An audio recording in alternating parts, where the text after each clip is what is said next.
Pessoal, não vamos esquecer de acionar o sino.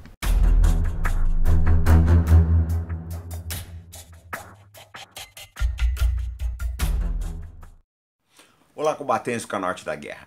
É comum as pessoas escreverem para o canal e perguntarem como é que funciona a guerra, né? Como é que é o encadeamento do combate. Então, para que vocês tenham um entendimento mais aprofundado do tema, eu desenvolvi esse vídeo aqui com os princípios da guerra. Nós vamos analisar os 9 princípios da doutrina americana aplicados à Guerra das Malvinas. Acompanhem conosco. Quais são esses princípios da guerra? Primeiro, deixa eu explicar como é que isso foi desenvolvido. Né? Isso é um estudo que todos os exércitos, os grandes exércitos fazem, né, de como é a mecânica militar, a mecânica da guerra. E ele é decorrente do ensinamento de vários autores que eu vou explicitar no vídeo. E esses 9 que nós adotamos aqui são retirados do Field Manual 3.0, né, o Manual Operations, o Manual de Campanha 3.0 das Forças Armadas Americanas de Operações. Na verdade, os princípios da guerra, eles foram desenvolvidos a partir dos escritos de vários autores. Né? Um dos principais é a Arte da Guerra, do Sun Tzu, que seria um general chinês que viveu 2.500 anos atrás, aí, ou um conjunto de generais que escreveu uma obra excelente que dá nome ao nosso canal. O oficial suíço Antoine Henrique Jomini, do século XIX, também influenciou diversos exércitos. Ele serviu no exército francês, no exército russo, e os inscritos posteriormente orientaram muitas forças armadas. Uma influência decisiva também foi o general prussiano Karl von Clausewitz, que escreveu Da Guerra, né, uma obra muito importante para os estudiosos militares. E no século XX nós temos o general britânico J.F.C. Fuller, que escreveu muita coisa que influenciou também as tropas do mundo inteiro, principalmente sobre mobilidade e guerras mecanizadas. Existem outros autores, eu citei esses 4 aí, mas nos próximos vídeos nós devemos falar de muita gente boa que não entrou nessa relação. Quais são os princípios da guerra? Os 9 princípios que eles adotam, que nós adotamos aqui no Corpo de Fuzileiros Navais do Brasil também. Objetivo, ofensiva, massa, economia de forças, manobra, unidade de comando, segurança, surpresa e simplicidade. Então nós vamos abordar a Guerra das Malvinas, né, com base nessas, sobre o ponto de vista desses princípios. Então nós vamos analisar quando argentinos e ingleses empregaram ou não esses princípios, se foi feito da maneira correta ou se houve algum erro. Acompanhe conosco. Primeiro princípio da guerra, o objetivo. Bom, o FM 3.0, ele coloca que o objetivo deve ser claramente definido. É lógico, o objetivo final de uma campanha militar ou é destruir o inimigo ou aniquilar completamente a sua capacidade de lutar. Agora, mesmo um grande objetivo estratégico, ele tem pequenos objetivos táticos que vão auxiliar a sua consecução. Né? Seriam umas etapas que nós vamos galgar para chegar num objetivo maior. Esses são os objetivos táticos. A grosso modo, gente, é isso aí. Bom, vamos falar primeiro dos objetivos britânicos, né? Eles tinham uma estratégia bem definida, era retomar as ilhas, tá? E uma guerra limitada também, evitar o máximo possível se envolver no território argentino, tá? Se pudesse evitar uma quantidade maior, uma escalada da guerra, tanto melhor. Quer dizer, era um objetivo realmente bem definido. Quando a força-tarefa saiu da Inglaterra, eles já levavam ali esses objetivos claros e bem definidos. Agora vamos ver o lado argentino. Gente, a Argentina, ela pode até ter definido como objetivo estratégico a manutenção e posse das ilhas. O problema foram os pequenos objetivos táticos. Faltaram objetivos táticos ali. Por exemplo, a Marinha não tinha um objetivo, tanto que ela não participou. Depois que houve o afundamento do Belgrano, dia 2 de maio de 1982, a Marinha Argentina voltou, quer dizer, ela já não estava atendendo, tirando a Força Aeronaval Argentina, ela não estava atendendo a consecução do objetivo global do país. Isso é muito ruim, porque as ilhas ficaram, a defesa das ilhas ficaram a cargo do exército, da aviação e da aviação naval argentina. Então não havia ali um objetivo integrado para as forças navais argentinas. Agora, uma coisa que nós podemos colocar também é que a Argentina, embora tivesse um objetivo estratégico, ela falhou nos seus objetivos táticos, não é? Então, nós vamos analisar isso mais para frente, mas a defesa das ilhas talvez até tivesse esse objetivo, mas ela não tinha condições de ser concretizado. O segundo princípio é o princípio da ofensiva. O que é princípio da ofensiva? Ofensiva é sinônimo de iniciativa. Nós estamos atacando, precisamos manter a ofensiva e a iniciativa e limitar a iniciativa do inimigo ou eliminá-la completamente. Então vamos ver como ambos os oponentes empregaram o princípio da guerra da ofensiva nessa campanha militar. Bom, falando da Argentina primeiro, eles não empregaram muito bem a ofensiva, em particular pelas tropas terrestres. Não aconteceram grandes movimentos na ilha. Embora eles tivessem uma quantidade superior de tropas terrestres em relação aos britânicos, eles não fizeram grandes movimentos de tropa. Poderiam ter feito. Na grande marcha que os ingleses fizeram desde que desembarcaram em São Carlos até Port Stanley, nessa marcha para combate, eles poderiam ter atacado os britânicos, mas ficaram encastelados em suas posições. A Força Aérea Argentina e a Força Aeronaval fizeram grandes ofensivas, isso aí não há nenhuma dúvida quanto a esse quesito.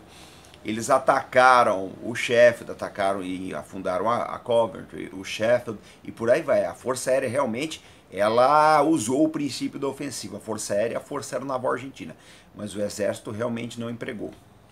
Agora vamos ver os britânicos.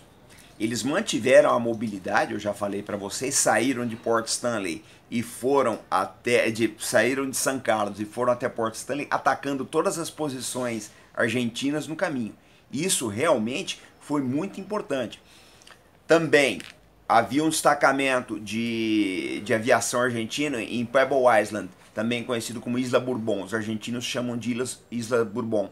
O SAS, o Special Air Service britânico, os comandos, né, foram lá e destruíram 11 aeronaves. Então os britânicos o tempo todo estavam mantendo a ofensiva. E inclusive chegaram a operar em território argentino a famosa Operação Mikado, em que eles iam atacar a base argentina, onde estavam armazenados os XOC. Então em nenhum momento os britânicos se furtaram a ofensiva. E isso foi muito importante para a vitória final.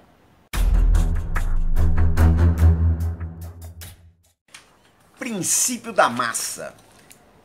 Gente, massa não quer dizer especificamente você ter mais tropas do que o inimigo, mas sim você concentrar as suas tropas num local onde ele tem efetivos inferiores aos seus.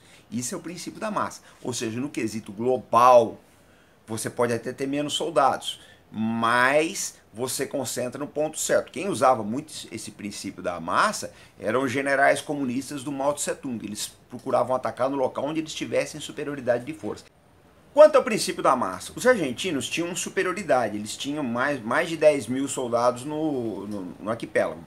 Os britânicos tinham menos, só que eles espalharam, esses soldados estavam espalhados em diversas posições. O que os ingleses faziam? Eles concentravam a sua tropa, concentravam não só efetivos de infantaria, mas também artilharia, fogo naval, aviação, etc. E acabavam obtendo uma superioridade local. Ou seja, os argentinos não empregaram bem o princípio da massa.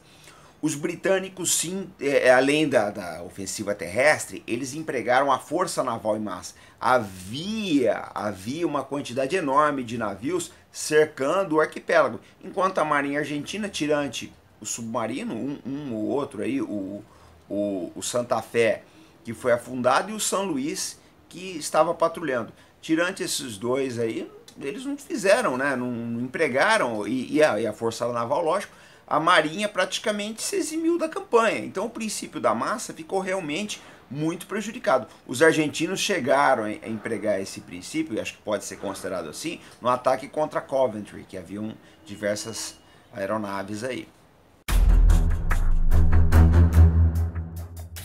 Vamos conversar sobre economia de forças, né? O que é economia de força? Eu vou ler aqui para vocês. Seguir o princípio de economia de forças significa empregar judiciosamente o potencial de combate para permitir cumprir a missão com o mínimo desgaste de seus meios. Eu acho que um exemplo acabado da economia de forças foi o emprego de unidades de operações especiais pelos britânicos na campanha das Malvinas. Tanto as tropas SAS, né, o Special Air Service, quanto as SBS, que é o Special Boat Service, que é o equivalente do SAS para a Marinha. Porque essas unidades eram pequenas, mas elas faziam um estrago muito grande. Haja visto o ataque contra a Ilha Pebble, né, diversas operações de reconhecimento profundos atrás das linhas argentinas, patrulhas, né, para capturar material, pessoal, etc. Então isso aí eu acho que é um exemplo assim bem acertado da economia de forças, né, você usar o mínimo de tropas, de recursos para obter grandes resultados na campanha. Princípio da manobra. Manobra é empregar suas forças de maneira que você deixe o inimigo numa posição desvantajosa.